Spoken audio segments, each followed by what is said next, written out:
Hello, my dear friends. How are you all? Coming to my channel, Nursing Facts after a long time. So, now today's topic is enema administration. Okay. So, what do you mean by enema administration? It's a one type of fluid should be administered into the rectum to retain or evacuate. Okay. It is also known as cluster. அப்படின்னு கூட சொல்கிறாங்க. Okay, இது என்ன பண்ணுறாங்கன்னா ஒரு quantity of ஃப்ளூயிட்ஸை வந்து administer பண்ணுறாங்க lower bowel through the rectum வழியாக. ஓகேவா, அது எதுக்காக பண்ணுறாங்க பர்பஸ் அப்படின்னு பார்க்கும்போது ஃப்ளூயிட் அண்ட் நியூட்ரியன்ஸ் வந்து இதில் நிறைய டைப்ஸ் ஆஃப் எனிமா இருக்குது. ஸோ கீழே பார்க்கலாம் classification of enema. So 2 types இருக்குது. எவாக்குவெண்ட் இருக்குது, ஒன்று நெக்ஸ்ட்டு ரிட்டைன்ட் இருக்குது. ஸோ எவாக்குவெண்ட் அப்படின்னா என்னென்னா clean out, wash out the bowel. So ரிட்டைன்னா to stagnant the bowel. Okay, உள்ளே வந்து ரிட்டைண்டாக இருக்கும் எனிமா. ஸோ இந்த எவாக்குவெண்ட் எனிமாவில் வந்து simple, cold, medicated evacuant. So here வந்து ஆயில் எனிமா இருக்குது. மெடிக்கேஷனில் purgative, astringent, anthelmintic. So this and all types. Retain அப்படின்னு சொல்லும்போது ஸோ இது எல்லாமே sedative, emollient, nutrient enema should be retain. Okay, so ஒன்று பார்க்கலாம். What is a purpose? இப்போ வந்து ஃப்ளூயிட் அண்ட் நியூட்ரியன்ஸ் வந்து அட்மினிஸ்டர் பண்ணுறோம் அப்படின்னா அதுக்கு பேர் வந்து நியூட்ரிட்டிவ் எனிமா. இன்ஃப்ளமேஷன் ரிலீவ் ஆகிறதுக்கு அஸ்ட்ரிஞ்சன்ட் எனிமா அப்படின்னு சொல்கிறாங்க. பெரிஸ்டால்டிக் மூமெண்ட்டை வந்து ஸ்டிமுலேட் பண்ணுறதுக்கு பர்கேட்டிவ் எனிமா. ஷாக் அண்ட் கொலாப்ஸில் வந்து ஒரு பர்சனை ஸ்டிமுலேட் பண்ணணும், தட் இஸ் ஸ்டிமுலண்ட் எனிமா. டெம்பரேச்சரை வந்து ரிடியூஸ் பண்ணுறதுக்கு கோல்டு எனிமா, ரைஸ் எனிமா. பவலில் வந்து இப்போ சம் எக்ஸ்ரே ஸ்டடீஸ் டயக்னோஸ்டிக் ப்ரப்போஸ்க்கு முன்னாடி பண்ணுறது வந்து தட் இஸ் வந்து சலைன் எனிமா. டயக்னோசிஸ் பண்ணுறதுக்கு barium enema. Regular bowel functions and bowel training ப்ரோக்ராமுக்கு வந்து யூஸ் பண்ணுவாங்க. அனஸ்திஷா இன்டியூஸ் பண்ணுறதுக்கு வந்து அனஸ்தட்டிக் எனிமா.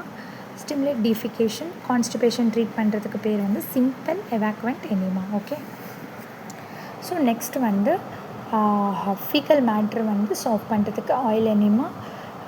மெடிக்கேஷன் அட்மினிஸ்டர் பண்ணுறதுக்கு that is example sedative enema. Protect and soothe the mucous membrane அப்படின்னு சொல்லும்போது so emollient enema we should be used. Intestinal பேராசைட்ஸை வந்து டிஸ்ட்ராய் பண்ணுறதுக்கு anthelmintic enema. Relieve the gaseous டிஸ்டென்ஷனுக்கு வந்து carminative enema. Okay, this and all purpose of enema and types. Okay, so இப்போ enema யாருக்கெல்லாம் கொடுக்கலாம் அப்படின்னு பார்க்கும்போது இண்டிகேஷன் சர்ஜரி பண்ணுறதுக்கு வந்து எனிமா, சர்ஜரிக்கு ப்ரியாராக வந்து எனிமா பண்ணுவாங்க. ஸோ கான்ஸ்டிபேஷன் இருக்கிறவங்களுக்கு ஆப்ஸ்டிபேஷன், ரெகுலர் க்ரானிக் கான்ஸ்டிபேஷன் இருக்கிறவங்க கொடுப்பாங்க. ஓகே, தென் கான்ட்ரா இண்டிகேஷன் யாருக்கு கொடுக்கவே கூடாது அப்படின்னு சொல்லும்போது இந்த renal failure patient, MI patient, appendicitis, haemorrhoids, inflammation இருக்குது, ஆல்ரெடி அங்கே அப்ஸ்ட்ரக்ஷன் இருக்குது, பர்ஃபரேஷன் இருக்குது, ஸோ ரீசெண்டாக அது சர்ஜரிக்கு பண்ணியிருக்காங்க, அவங்களுக்குலாம் வந்து contra indication.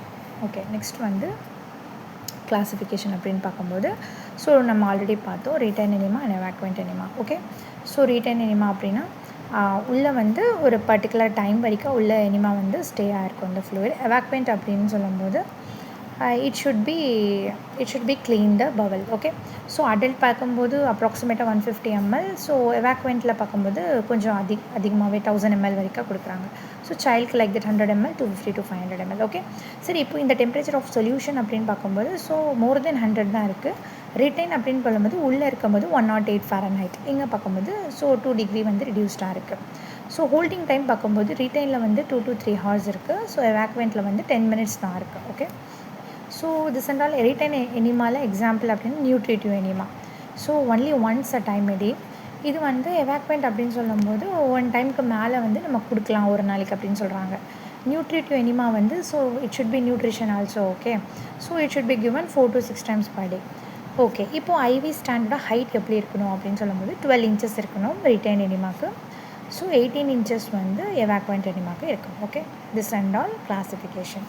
So now coming into our point, that is procedure and nursing care.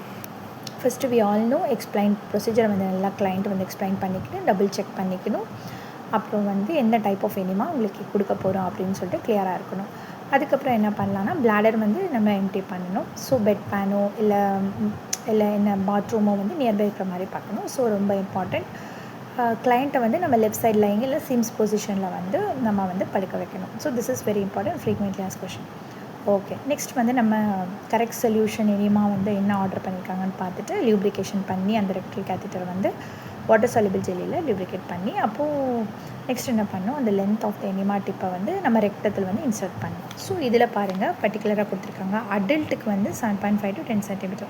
இப்போது 3 to 4 inches வந்து நம்ம இன்சர்ட் பண்ணணும் அந்த டியூப் இந்த மாதிரி இருக்கும்.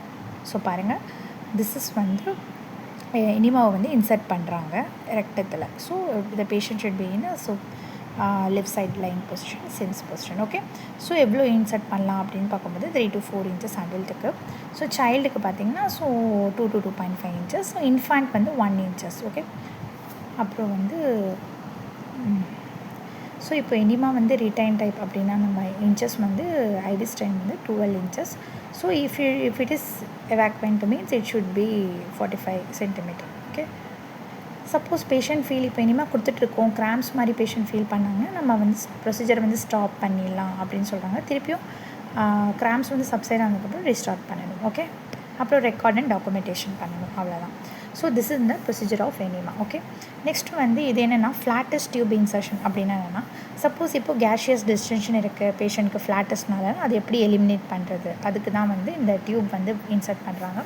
ஸோ இதுதான் வந்து ஃப்ளாட்டஸ்ட் டியூப். ஓகே, நெக்ஸ்ட் வந்து இதுக்கும் வந்து சிம்ஸ் லேட்ரல் டியூப் இன்சர்ஷனுக்கு அப்புறம் சிம்ஸ் லேட்ரல் பொசிஷன் தான். பேஷண்ட்டை வந்து எக்ஸேல் பண்ண சொல்லணும் during exhale breaths during procedure. இதுக்கு வந்து 4 to 6 inches வந்து நம்ம வந்து அந்த ஃப்ளாட்டஸ்ட் டியூப் வந்து இன்சர்ஷன் பண்ணணும் ரெக்டமில். ஹோல்டிங் டைம் பார்த்திங்கன்னா 20 minutes. ஸோ 20 minutesக்கு மேலே வந்து போகக்கூடாது. Okay, that's all today's topic, flattest tube. So one question, which of the following drug would be prescribed for a patient who had barium enema?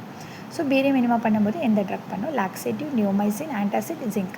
We all know that it should be an laxative. Okay, barium enema இதுக்கு use பண்ணுவோம், diagnostic ப்ரொசீஜருக்கு முன்னாடி use பண்ணுறது. Okay, that is வந்து laxative. Okay, any laxative வந்து should be administered. Okay, that's all today's topic. எனிமானா என்ன, enema also known as கிளஸ்டர்னு பார்த்தோம், கிளாசிஃபிகேஷன் பார்த்தோம், indication, contraindication, and it's important procedure and nursing care. Okay, thank you.